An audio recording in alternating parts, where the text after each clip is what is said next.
This is a 1950 Ford pickup truck that showed up at our Christmas tree farm this year.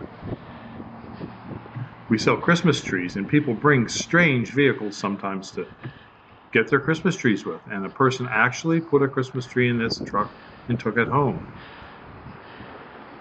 If you had two of these trucks, you could weld the hoods together and make a canoe.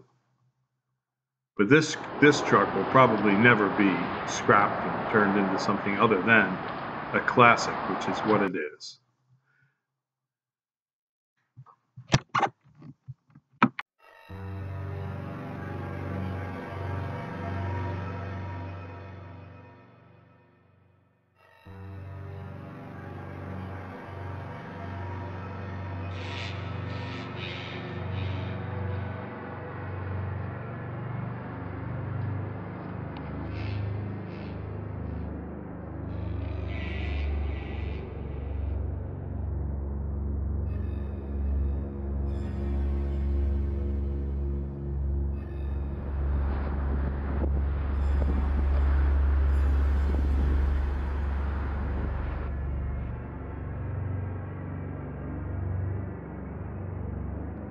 Thank you for visiting Highland Hill Farm in Bucks County, PA.